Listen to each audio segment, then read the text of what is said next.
Learning is developmental, birth through 3 years old. When looking at a learning program, learning looks very different for infants 0 to 12 months than it does for young toddlers 12 to 18 months. Children of these different ages have distinct needs and learning goals. Infants and toddlers tell us what they are experiencing and how we should respond to their changing needs. We listen and observe children. Teachers need to learn how to dance up and down the developmental ladder. They observe children and figure out where each child is functioning in the developmental areas of domain. So those areas are emotional, social, language, motor, and cognitive domains. So children, infancy to 12 months, rely completely on the parents and their teachers to meet their emotional and social needs. Teachers need to provide opportunities to move and explore. The most important thing a baby can learn in these months is to trust adults. So young toddlers are always on the move. The teachers need to provide a safe place for young toddlers to move and explore their world. The most important thing in this stage is that they learn that they can make things happen. So if they build a tower and hit it, it will knock down. I can push toys. I can throw a ball. If I push a ball, it will move. So what's Velcro time with language? It's a term that's used to describe how older toddlers and infants stick like Velcro to their teachers' responsive words, finger plays, and book reading as they learn about language and how their language bursts forth. So we can talk about how a cow goes. What does a cow say? Moo, moo, when they're reading a book. And eventually that child, if you say, what does a cow say? They'll say, moo, moo. The environment requires open space and cozy corners to encourage both interaction and times to be alone. So an infant and toddler, infants can have a smaller room because they're not mobile, but once they become mobile, you need to expand their area where they can explore their world. The classroom should have open-ended toys that encourage stacking, pulling, pushing, throwing, and filling. And always don't forget about that dumping, because that's one thing that children love to do.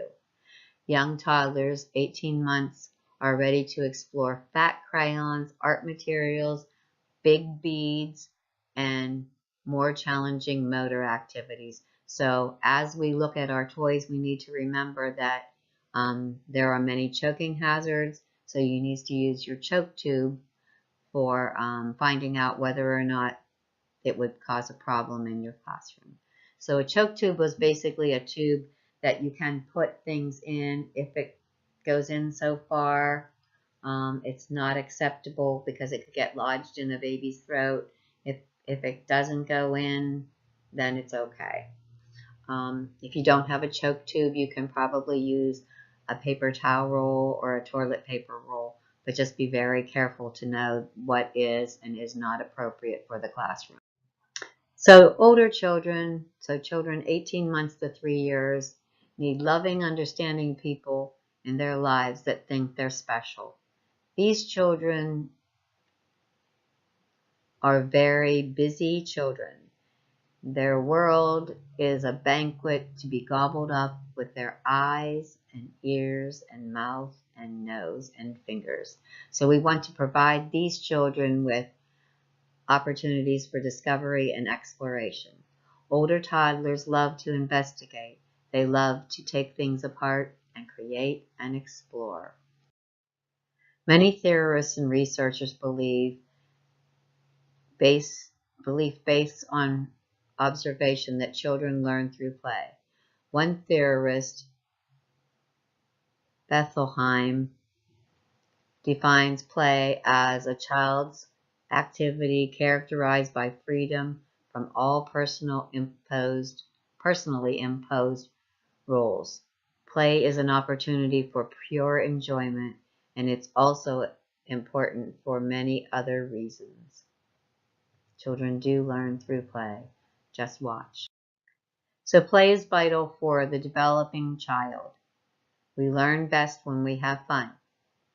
Play enhances verbalization, vocabulary, language, comprehension, attention span, imagination, concentration, impulse control, curiosity, more problem-solving strategies, cooperation, empathy, and group participation. Meaningful understandings of the environment. As we see children, we can see that play is a complex prediction of a child's pro-social behavior as a preschooler. As young children play, they learn many cognitive and social skills. Infants learn about their world as they play. They will mouth, bang, shake, and pound on toys. They're learning about their world. So we as teachers, how can we encourage play? We can provide infants and toddlers with active movement. We cannot use coloring books, worksheets. We cannot give children models of what we are expecting them to imitate. This is all inappropriate. They need to have open-ended choices. Paint, paper, paintbrushes, appropriate materials so that they're not choking on them, but you need to just give them materials and let them create. To support infant and toddler development, active involvement in play provide long times where children can make their choices, their own choices. As teachers, our role is to provide activities that encourage discovery and exploration.